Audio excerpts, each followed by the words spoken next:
ವಿದ್ಯಾರ್ಥಿಗಳಿಗೆ ಎರಡನೇ ತಂದೆ ತಾಯಿ ಎಂದರೆ ಶಿಕ್ಷಕ. ಕ್ಷೇತ್ರ ಶಿಕ್ಷಣಾಧಿಕಾರಿ ಉಮಾದೇವಿ ಬಸಾಪುರ್ ಅಭಿಪ್ರಾಯ. ಈ ಜಗತ್ತಿನಲ್ಲಿ ಸಾಕಷ್ಟು ವೃತ್ತಿಗಳು ಇವೆ, ಆದರೆ ಯಾವ ವೃತ್ತಿಗೂ ಗುರು ಎಂದು ಕರೆದಿಲ್ಲ. ಶಿಕ್ಷಕನ ವೃತ್ತಿಗೆ ಮಾತ್ರ ಗುರು ಎಂದು ಕರೆದಿದ್ದು, ಈ ಜಗತ್ತಿನಲ್ಲಿ ವಿದ್ಯಾರ್ಥಿಗಳಿಗೆ ಎರಡನೆಯ ತಂದೆ ತಾಯಿ ಎಂದರೆ ಅದು ಶಿಕ್ಷಕನಾಗಿದ್ದಾನೆ. ಆದ್ದರಿಂದ ಮಕ್ಕಳು ತಂದೆ ತಾಯಿಯ ಸಂಸ್ಕಾರದ ಜೊತೆಗೆ ಶಿಕ್ಷಕನ ಕೀರ್ತಿ ಗಳಿಸಲು ಒಳ್ಳೆಯ ವಿದ್ಯಾಭ್ಯಾಸವನ್ನು ಮಾಡಿ ಉನ್ನತ ಮಟ್ಟದ ಉದ್ಯೋಗವನ್ನು ಪಡೆದಾಗ ಮಾತ್ರ ಗುರುವಿನ ಮಹಿಮೆ ಹೆಚ್ಚಾಗುತ್ತದೆ ಎಂದು ಕ್ಷೇತ್ರ ಶಿಕ್ಷಣಾಧಿಕಾರಿ ಶ್ರೀಮತಿ ಉಮಾದೇವಿ ಬಸಾಪುರ್ ರವಿವಾರ ಹೇಳಿದ್ದಾರೆ.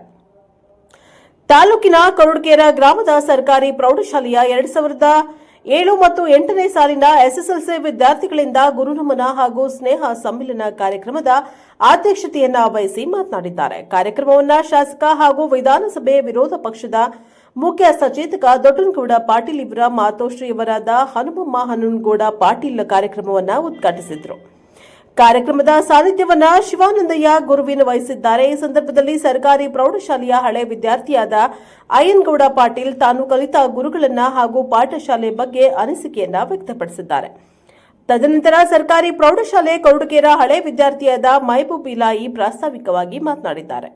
ಕಾರ್ಯಕ್ರಮದ ಸಂದರ್ಭದಲ್ಲಿ ಶಿಕ್ಷಕರಾದ ರಾಮೇಶ್ವರ ಡಾಣಿ, ಶಿವಕುಮಾರ್ ಹಲ್ಕುರ್ಕಿ, ಮಲ್ಲಪ್ಪ ಭಂಡಾರಿ, ಶಿವಕುಮಾರ್ ಎಸ್ ಅಂಗಡಿ ಕಾರ್ಯಕ್ರಮದ ಕುರಿತು ಮಾತನಾಡಿದ್ದಾರೆ. ಈ ಸಂದರ್ಭದಲ್ಲಿ ಶಿಕ್ಷಕ ವೃಂದದವರಾದ ವೆಂಕಟೇಶ್ ಕೊಂಕಲ್, ಧರ್ಮಕುಮಾರ್ ಕಂಬಳಿ, ವಿಕ್ರಾಂತ್ ಗಜೇಂದ್ರಗಡ, ಸೈಯದ್ ತಸ್ಕಿನ್, ಶಂಕರಪ್ಪ, ಬಸವರಾಜ ನೀಲ್ಗನಿ, ನಾಗಯ್ಯ, ಜಿನ್ನಾಳ್ಮಠ, ರಾಜಾಸಾಬ್ ನದಾಫ್, ದಾವಲ್ ಸಾಬ್ ಮುಲ್ಲಾ, ಈಶಪ್ಪ ಕಂದಕೂರು, ಹೊನ್ನಪ್ಪ ಡೊಳ್ಳಿ, ಬೀರಪ್ಪ ಕುರಿ ಸೇರಿದಂತೆ 2007 ಮತ್ತು 8ನೇ ಸಾಲಿನ ಎಸ್ಎಸ್ಎಲ್ಸಿ ಹಳೆ ವಿದ್ಯಾರ್ಥಿಗಳು ಉಪಸ್ಥಿತರಿದ್ದರು.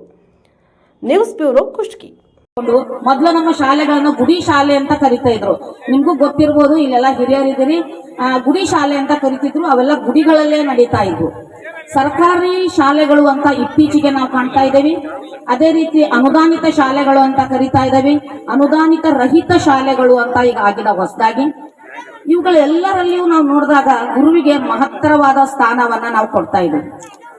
ಒಬ್ಬ ವ್ಯಕ್ತಿ ಮುಂದೆ ಬರಬೇಕು ಅಂತಂದ್ರ ಗುರಿ ಇರಬೇಕು, ಹಿಂದ್ಗಡೆ ಗುರು ಇರಬೇಕು ಅಂತ. ಗುರಿ ಮುಂದಿರ್ಬೇಕು, ಗುರು ಹಿಂದಿರ್ಬೇಕು. ಆ ವ್ಯಕ್ತಿಯ ಜೀವನ ಹಸನಾಗತ್ತ ಅಂತ ನಾವು ತಿಳ್ಕೊಂಡಿದ್ದೇವೆ. ಗುರಿ ಇಲ್ಲದ, ಗುರು ಇಲ್ಲದ ಜೀವನ ಏನಾಗತ್ತ, ಏನೂ ದಿಕ್ಕು ಕಾಣದ ಒಂದು ಅವ್ಯವಸ್ಥೆ ಆಗತ್ತ ಅನ್ನೋದನ್ನ ನೋಡ್ಬೋದು. ನಾವು ಗುರುಗಳನ್ನ ಗುರು ಬ್ರಹ್ಮ, ವಿಷ್ಣು, ಮಹೇಶ್ವರರಿಗೆ ಹೋಲಿಸಿ ಅಂತಹ ಪ್ರಮುಖ ಸ್ಥಾನವನ್ನ ಹೊಂದಿದಂತಹ ಗುರು ಶಿಕ್ಷಕನಾಗಿ ಆತ ಶಿಕ್ಷೆಯನ್ನ ಕೊಡ್ತಾನ ಅನ್ನೋದೇನೋ ಮೊದ್ಲಿತ್ತು. ಶಿಕ್ಷೆಯನ್ನ ಕೊಟ್ಟು ಚಡಿ ಚಂಚಂ ವಿದ್ಯಾ ಗಮ್ ಗಮ್ ಅಂತ ನಮ್ಮ ಟೈಮ್ನಾಗ ಅಂತಿದ್ರು. ನಾವು ಒಂದು ಸ್ವಲ್ಪ ತಪ್ಪು ಮಾಡಿಬಿಟ್ವಿ ಅಂತಂದ್ರೆ ಚೆನ್ನಾಗಿ ಗುರುಗಳು ಹೊಡಿತಾ ಇದ್ರು. ಮಗ್ಗೆ ಹೇಳಿದ್ರೆ ಹೊಡಿತಾ ಇದ್ರು, ಒತ್ತಕ್ಷರ ತಪ್ಪಿದ್ರೆ ಹೊಡಿತಾ ಇದ್ರು, ಪ್ರಶ್ನೋತ್ತರಗಳನ್ನ ಹೇಳ್ತಾ ಇದ್ರೆ ಹೊಡಿತಾ ಇದ್ರು, ಹೋಮ್ವರ್ಕ್ ಮಾಡ್ಕೊಂಡು ಬರ್ತಾ ಇದ್ರೆ ಹೊಡಿತಾ ಇದ್ರು. ನಾವು ಶಾಲೆಗೆ ನಕ್ಕೊಂತ ಹೋಗ್ತಿದ್ವಿ, ವರ್ಗ ಕೋಣೆಗಳಿಗೆ ಭಯದಿಂದ ಹೋಗ್ತಾ ಇದ್ವಿ. ಯಾರು ಚೆನ್ನಾಗಿ ಅಭ್ಯಾಸ ಹೋಮ್ವರ್ಕ್ ಮಾಡ್ಕೊಂಡು ಬಂದ ನಾವು ಮುಂದೆ ಕುಂದಿರ್ತಿದ್ದ, ಯಾರು ಸ್ವಲ್ಪ ಹೋಮ್ವರ್ಕ್ ಮಾಡ್ಕೊಂಡು ಬಂದಿರಂಗಿಲ್ಲ ಹಿಂದಿನ ಬೆಂಚಿನ ಕೂತ್ಕೋತಿದ್ವಿ. ಆಮೇಲೆ ನಮಗೆ ಕೆಲವೊಂದು ಪಿರಿಯಡ್ಗಳು ಇರ್ತಿದ್ವು, ಇಂಟ್ರೆಸ್ಟಿಂಗ್ ಪಿರಿಯಡ್ ಮತ್ತೆ ಇಂಟ್ರೆಸ್ಟಿಂಗ್ ಮಾಸ್ತರ್ ಅಂತ ಇರ್ತಿದ್ವು. ಅವಾಗ ಏನ್ ಮಾಡ್ತಿದ್ವಿ, ಆ ಪಿರಿಯಡ್ ಒಳಗ ಸ್ವಲ್ಪ ಸರಿಸಿ ಮುಂದೆ ಹೋಗಿ ಕುಂದಿರ್ತಿದ್ವಿ. ಮತ್ತೇನಾರ ಗಣಿತ, ವಿಜ್ಞಾನ, ಕೆಲವೊಂದು ಇಂಗ್ಲಿಷ, ಕೆಲವೊಂದು ವಿಷಯ ಶಿಕ್ಷಕರು ಕಂಡ್ರೆ ನಡಕ ಬರ್ತಿತ್ತು. ಆದಷ್ಟು ಹಿಂದೆ ಕುಂಡಿರ್ತಿದ್ವಿ. ನೆಕ್ಸ್ಟ್ ಅವ್ರ ಕಣ್ಣಿಗೆ ಕಾಣ್ಲಾರ್ದಂಗ್ ಕೂಡ್ಲಿಕ್ಕೆ ಸಹ ಪ್ರಯತ್ನವನ್ನ ಮಾಡ್ತಾ ಇದ್ವಿ. ಅಷ್ಟೊಂದು ಗುರುಗಳ ಬಗ್ಗೆ ಭಕ್ತಿ, ಗೌರವ ನಮ್ಮಲ್ಲಿ ಇರ್ತಾ ಇತ್ತು. ಅದೇ ರೀತಿ ಸಹ ಗುರುಗಳು ನಮ್ಗೆ ಏನ್ ಮಾಡ್ತಾ ಇದ್ರು, ಶಿಕ್ಷಣವನ್ನ ಕೊಡುವ ಗರ್ಭದಿಂದಲೇ ಪ್ರಾರಂಭ ಗರ್ಭದಿಂದ ಪ್ರಾರಂಭವಾಗಿ ಉಂಟು ಅಂತ ಕರಿತೀವಿ. ಗರ್ಭದಿಂದ ಪ್ರಾರಂಭವಾಗಿ ಆತ ಸಾಯುವವರೆಗೂ ಶಿಕ್ಷಣವನ್ನ ನಾವು ಪಡಿತಾ ಇರ್ತೀವಿ. ಒಂದ್ ಅಕ್ಷರಂ ಕಲಿಸಿದ ಆತಂ ಗುರು ಅಂತ ಕರಿತೀವಿ. ಒಂದು ಅಕ್ಷರವನ್ನು ಕಲಿಸಿದರೆ ವೆಲ್ಕಮ್ ಮಾಡಬೇಕು ಅನ್ನೋದನ್ನ ಈಗಿನ ಮಕ್ಕಳು ತಾವು ಕಳ್ಕೋಬೇಕು. ಯಾಕಂದ್ರೆ ಆರ್ಟಿಫಿಷಿಯಲ್ ಇಂಟೆಲಿಜೆನ್ಸ್ ಅದು 100% ಸಕ್ಸಸ್ ಆಗದೇ ಇದ್ರು ಕೂಡ 80% ಅಂತೂ ಅದು ನಮಗೆ ನಾಲೆಜ್ ಅನ್ನು ಕೊಡುತ್ತೆ. ಅಂದ್ರೆ ಈಗ ಒಂದು ಮೊಬೈಲ್ ಅಲ್ಲಿ 100 ಶಿಕ್ಷಕರ ಸಾಧನೆ, 100 ಶಿಕ್ಷಕರ ಬೋಧನೆಯನ್ನು ನೀವು ತಿಳ್ಕೋಬಹುದು. ಅದೇ ಇಲ್ಲಿ ಕ್ಲಾಸ್ ರೂಮಲ್ಲಿ ಒಬ್ಬ ಶಿಕ್ಷಕರ ಬೋಧನೆಯನ್ನು ನೀವು ಅರ್ಥೈಸ್ಕೊಳ್ತೀರಿ. ಹಾಗಾಗಿ ಆರ್ಟಿಫಿಷಿಯಲ್ ಹೆಚ್ಚಿರೋದ್ರಿಂದ ಅದಕ್ಕೆ ಈಗ ಆರ್ಟಿಫಿಷಿಯಲ್ ಅವಾಗ ಅಂತಿದ್ದು ನಾವು ಕ್ಲಾಸಲ್ಲಿ ಕಾರ್ಯಕ್ರಮಗಳು ಇದೇ ರೀತಿ ನಡೆಯುವಂಥ ಸಂದರ್ಭದಲ್ಲಿ ನಾವು ಮೈಕನ್ನು ಹೆಚ್ಚು ಬಳಸ್ತಿದ್ದಿಲ್ಲ. ಅವಾಗ ಆ ಮೈಕ್ ಅಂದ್ಕೊಂಡು ನಾನು ಬಿಡ್ರಿ ಹುಡುಗರು ಕಲಿಯೋದು, ಹುಡುಗರು ಆಡೋದು ಗೊತ್ತಾಗ್ಬೇಕ್ರಿ, ಅಮೈಕಾದ್ರೆ ಏನದ ಹಾಡ್ತಾರ ಕುಣಿತಾರ ಕುಂತ ಬಿಡ್ತಾರೆ. ಈಗ ನೋಡ್ರಿ ಅದಕ್ಕೆ ಆರ್ಟಿಫಿಷಿಯಲ್ ಬಂದಿರೋದು. ಆರ್ಟಿಫಿಷಿಯಲ್ ಅಲ್ಲಿ ನೆಕ್ಸ್ಟ್ ಏನಾಗುತ್ತೆ ಅಂದ್ರೆ ಮಕ್ಕಳಿಗೆ ಆ ವಾಚನ ಕೌಶಲ್ಯನ ಹೋಗ್ಬಿಡುತ್ತೆ. ಯಾಕಂದ್ರೆ ಇಲ್ಲೇ ನೋಡಿಲ್ಲ ಆ ಮೈಕ್ ಇಲ್ಲ ಅಂದ್ಕೊಂಡು ಮೌನ ವ್ರತ ಆಗಿಬಿಡುತ್ತೆ ಎಲ್ಲರದು, ಆಗ್ಬಾರ್ದಂಗ ಅದು ಹೋತ ಆಯ್ತು. ನಾವು ಬಾಯಿ ತರದ ಆಡಿಬಿಟ್ಟಿದ್ವಿ ಅಂದ್ರೆ ನಾಡಗೀತೆ ಸಕಾಲ ಅದು ಆರ್ಟಿಫಿಷಿಯಲ್ ಇಂಟೆಲಿಜೆನ್ಸ್ ಅನ್ನ ಫೇಲ್ಯೂರ್ ಮಾಡ್ತತ್ತು. ಅದನ್ನ ಆಗ ಒಂದು ಘಟನೆ ನಡೀತು. ಕೊಟ್ಟಿರ್ತಕ್ಕಂಥ ಅಪ್ಲಿಕೇಶನ್ ಅನ್ನ ಹಿಂದಕ್ಕೆ ಸರಿಸಿದ್ರು. ಬಹಳಷ್ಟು ಖೇದ ಅನಿಸ್ತು. ನಮ್ಮ ಬ್ರದರು ಆಮೇಲೆ Kushtagi junior college principal BS ಗೌಡ್ರು ಅವರು ಕೂಡ ಏನ್ ಹೇಳಿದ್ರು, ಇಲ್ಲ ನೀವು ಇರ್ತಕ್ಕಂಥ MLAರಿಗೂ ಈ ಒಂದು ಮಾತು ಹೇಳಿದ್ರೆ ನಿನ್ ಕೆಲಸ ಆಗತ್ತೆ ನೋಡಂತಲ್ಲ, ನಮಗೆ ಅನುಭವ ಅಲ್ಲ ಅಂತ ಹೇಳಿದ್ರು. ಇಲ್ಲ ಹೈವೇಗೆ ಇರ್ತಾರ ನೋಡ್ರಿ ಅಂತ. ಇಲ್ಲಿದ್ದ ಬಂದಿದ್ರು, ಅದೇ ತಮ್ಮ ಅಂಬಾಸಿಡರ್ ಕಾರ್ನಲ್ಲಿ ಬಂದು ಮಲಗ್ತಾ ಇದ್ರು. ನಾನು ಹೋದೆ, ನಿಂತ್ಕೊಂಡು ಯಾರನ್ನೂ ಕರ್ಕೊಂಡೋಗಿಲ್ಲ, ಡೈರೆಕ್ಟ್ ಆಗಿ ಹೋದ್ ನಾನು. ಹಿಂಗ್ರಿ ನಾವು ಹಿಂಗ್ ಗುಮ್ಗೇರಿ ಡಾಣಿ ಸರ್ ಮಗರ್ ನನಗೆ ಅರಕಾಲಿಕ ಉಪನ್ಯಾಸಕ ಹುದ್ದೆ ಕೊಟ್ಟಿದ್ದೆ, ಆದ್ರೆ ಹಿಂಗ್ ತೆಗಿಸ್ಬಿಟ್ರ ಅಂತ. ಬಾ ಹೊರಗೋಣ ಬಾ ಅಂತ ಅಂಗಿ ಬಿಸ್ತಕ್ಕಂಥವ್ರು ಆ ಅಂಗಿಯನ್ನ ಹಾಕೊಂಡು ನಾನು ಕರ್ಕೊಂಡು ಬಂದ್ರು. ಕಾರಿನ ಕರ್ಕೊಂಡೋಗಿ ಸರ್ಕಾರಿ ಪದವಿ ಪೂರ್ವ ಕಾಲೇಜಿನ ಪ್ರಾಚಾರ್ಯ ಮುಂದೆ ನಿಲ್ಸಿದ್ರು. ಈ ಹುಡುಗನ್ ಯಾಕೆ ತೆಗೆದ್ರಿ ನೀವು ಅಂತ. ಇಲ್ರಿ ನಾನ್ ತೆಗೆದಿಲ್ರಿ, ಮಾಜಿ MLA ಬಂದು ತೆಗಿಸಿದ್ರು. ಈಗ MLA ಅವರ ನಾನ ಅಂತ. ನೀವು ರೀ ನಾನು ಹೇಳಕತ್ತೀನಿ ತಗೋ ಅಂತ. ನನಗೆ ಆವಾಗಲೇ ಅನ್ನದ ಋಣವನ್ನ ಹೇರಿರ್ತಕ್ಕಂಥ ಊರು ಈ ಕೊರಟಗೆರೆ. ಅದು ನನಗೆ ಮತ್ತೆ 2005ಕ್ಕೆ ಇಲ್ಲಿಗೆ ಬಂದೆ ಈ ಪ್ರೌಢಶಾಲೆಗೆ. 2005ರಿಂದ 2022 ಆಗಸ್ಟ್ 2ನೇ ತಾರೀಕಿನವರೆಗೆ ಈ ಊರಲ್ಲಿ ನಾನು ಉದ್ಯೋಗ ಮಾಡಿದ್ದೀನಿ. ಮತ್ತೆ ನನಗೆ ಎಲ್ಲವನ್ನ ಈ ಊರು ಕೊಟ್ಟಿದೆ.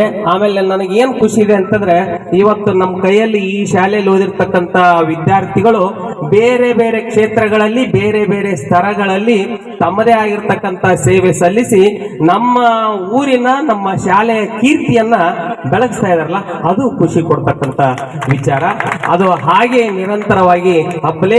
ಮತ್ತೆ ನಾನು ಹೆಮ್ಮೆಯಿಂದ ಹೇಳ್ಕೊಳ್ತಾ ಇದ್ದೀನಿ, ನನ್ನ 2 ಗಂಡು ಮಕ್ಕಳನ್ನ ಇದೇ ಶಾಲೆಯಲ್ಲಿ ಹೈಸ್ಕೂಲಲ್ಲಿ ಓದಿಸಿದ್ದೀನಿ ನಾನು. ನನಗೆ ಹೆಮ್ಮೆ ಇದೆ, ನನ್ನ ಹೈಸ್ಕೂಲು ನನ್ನ ಶಾಲೆ ನನ್ನ ಊರು ಅಂತ. ಯಾಕಂದ್ರೆ ಶಿಕ್ಷಕರೇ ಆ ರೀತಿ ಇದ್ರು. ಎಲ್ಲ ಅವ್ರು ಅಂದ್ರು, ಇಲ್ಲೋ ಇದು ಕಾರ್ಯಕ್ರಮ ಹಿಂಗೆ ಮಾಡೀವಿ ಸರ್, ಅದಕ್ಕೆ ತಾವು ಬರ್ಬೇಕ್ರಿ. ಆಯ್ತಪ್ಪ ಅಂತ ನಾವು ಭಾಳ ಖುಷಿಯಿಂದ ಒಪ್ಪಿಕೊಂಡೆ. ಯಾಕಂದ್ರೆ ಇನ್ನೂ ಆ ಮಕ್ಕಳು ನೆನಪಿಟ್ಟಾರಲ್ಲ ಅಂತ. ಯಾಕಂದ್ರೆ ಹೇಳ್ತಿದ್ದಾಗ ನಾ ಇಲ್ಲಿ ಹೆಡ್ ಮಾಸ್ಟರ್ ಇದ್ದೆ, ಅವ್ರು ಹೇಳ್ತಿದ್ರು, ನಾವು ಹೆಡ್ ಮಾಸ್ಟರ್ ಇದ್ವಿ. ಮತ್ತು ಅಂದ್ರೆ ಸವಿ ನೆನಪುಗಳು ಹೆಂಗೆ ಬರ್ತಾವ ಅಂದ್ರೆ, ಅವರ ಒಂದು ಪ್ರಾಮಾಣಿಕ ಪ್ರಯತ್ನ ಇತ್ತು ಅಂದ್ರೆ, ಅವರ ಒಂದು ನಿರಂತರ ಶ್ರಮ ಇತ್ತು ಅಂದ್ರೆ, ಮತ್ತು ಶೈಕ್ಷಣಿಕ ಒಂದು ಬೆಳವಣಿಗೆ. ಈಗೆಲ್ಲ ನೋಡೋರು ಕೂನು ಸಿಗಲಾರ್ದಂಗೆ ಆಗ್ಯಾರ. ಈ ನೆಕ್ಸ್ಟ್ ಇನ್ನೊಂದು ದಿನ ಹೋದ್ರೆ ನಾವು ಅವ್ರ ತಗ ಯೂನಿಟ್ ಕೊಡ್ರಿ ಅಂತ ಹೋಗ್ಬೇಕು, ಹಂಗೈತೆ ಪರಿಸ್ಥಿತಿ. ಯಾಕೆಂದ್ರೆ ಅವಾಗ ನಾನು ಇಲ್ಲಿ ಜಾಯ್ನ್ ಆದಂಥ ಸಂದರ್ಭದಲ್ಲಿ ದೊಡ್ಡ ಗೌಡ್ರಿದ್ರು. ಅವರು ಹಿಂಗೆ ನಾನು ದೊಡ್ಡಳವ್ರಿ ಇಲ್ಲಿ ಬಂದು ಜಾಯ್ನ್ ಹಾಕಿನ್ರಿ ಅಂದೆ. ಆಯ್ತು ಹೋಗಪ್ಪ ಜಾಯ್ನ್. ಆ ನಂತರ ನಮ್ಮ ದೊಡ್ಡನಗೌಡ ಸಾಹೇಬರು ಕೂಡ ಅದನ್ನು ಉಳಿಸ್ಕೊಂಡು ಬಂದು ಅವರು ಕೂಡ ಈ ಒಂದು ಕಾರ್ಯಚಟುವಟಿಕೆಗಳಲ್ಲಿ ಮತ್ತು ಇಲ್ಲಿ ZP ಸದಸ್ಯರಿದ್ದರು. ಈ ಒಂದು ಕೊರಟಗೆರೆ ಶಾಲೆ ಅಂದ್ರೆ ಇಡೀ ತಾಲೂಕಿನಲ್ಲೇನೆ ಹೆಸರುವಾದಂಥ ಶಾಲೆ ಆಗಿತ್ತು. ಯಾಕಂದ್ರೆ ಎಲ್ಲರೂ ಈ ಒಂದು ಶಾಲೆಗೆ ಹೆಸರು ಇಡೀ ತಾಲೂಕದಾಗ ಗೊತ್ತಿತ್ತು. ಆಮೇಲೆ ಅಲ್ಲಿ ಇದ್ದಂದಾಗ ಮನಹಳ್ಳಿ ಸರ್ BO ಇದ್ರು. ಅವರು ಪ್ರತಿಯೊಂದು ಒಂದು ಇದ್ರೂ ಹೆಚ್ಚಿನ ಕಾಳಜಿಯನ್ನು ನಾವು ಪ್ರೌಢ ಬರುವಷ್ಟರಲ್ಲಿ ನಮ್ಗೆ ವಿದ್ಯಾಭ್ಯಾಸವನ್ನು ಮಾಡಿಸ್ಬೇಕು, ಅಷ್ಟು ವಿದ್ಯಾಭ್ಯಾಸವನ್ನು ಮಾಡಿಸ್ತಿದ್ರು ಪ್ರಾಮಾಣಿಕವಾಗಿ. ಅದೇ ರೀತಿಯಾಗಿ ಪ್ರೌಢಶಾಲಾ ಹಂತದಲ್ಲಿ ಬಂದಾಗ ನಮಗೆ ಇಲ್ಲಿ 6 ಸಬ್ಜೆಕ್ಟ್ಗೆ ಟೀಚರ್ಸ್ಗಳಿದ್ರು. ಈಗ ಅದರಲ್ಲಿ ಹಿಂದಿ ಸರ್ ಯಂಕಣ್ ಸರ್ ಅವರು ಕಾಲಾಗಿದ್ದಾರೆ, ಕನ್ನಡ ಸರ್ ಮಾಂತೇಶ್ ಕಲಾದಿಗಿ ಸರ್ ಅವರು ಕಾಲಾಗಿದ್ದಾರೆ. ಇಲ್ಲಿ ನಾವು ಪ್ರೌಢಶಾಲೆ ಹಂತದಲ್ಲಿ ಕಲೀಲಿಲ್ಲ ಅಂದ್ರೂ ಬಿಡ್ತಿದ್ದಿಲ್ಲ. ಅವರು ಕಲೀಲಿಲ್ಲ ಅಂದ್ರು ಬೆಳಗ್ಗೆ ನಾವು ಹೋಮ್ವರ್ಕ್ ತೋರಿಸ್ಲೇಬೇಕು. ಅವ್ರಿಗೆ ಹೋಮ್ವರ್ಕ್ ಚೆಕ್ ಮಾಡಿ ನೆಕ್ಸ್ಟ್ ಮುಂದಿನ ಅಭ್ಯಾಸವನ್ನ ತೆಗೆದುಕೊಳ್ತಿದ್ರು. ಇದು SLC ವರೆಗೂ ನಾವು ಅವ್ರ ಗುರಿ ಏನಿತ್ತು, ಎಲ್ಲ ಮಕ್ಕಳನ್ನ 100% SLC ಒಳಗೆ ಪಾಸ್ ಮಾಡಬೇಕು, ಅವ್ರವ್ರ ಸಬ್ಜೆಕ್ಟ್ ಅವ್ರವ್ರ 100 ತೆಗಿಬೇಕಂತಕ್ಕಂಥ ಮನೋಭಾವನೆ ಉಳ್ಳಂತ ಶಿಕ್ಷಕರು ಅವರಾಗಿದ್ರು. ಹಾಗಾಗಿ ಎಲ್ಲ ಮಕ್ಕಳು ಎಲ್ಲ ವಿಷಯದಲ್ಲಿ ಕೂಡ 100% ಎಲ್ಲ ಮಕ್ಕಳು ಪಾಸ್ ಆಗಬೇಕು.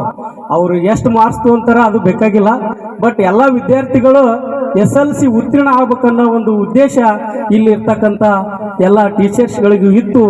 ಅದು ನಾವು ಮುಂದೆ PUC ಹಂತದೊಳಗೆ ಹೋದಾಗ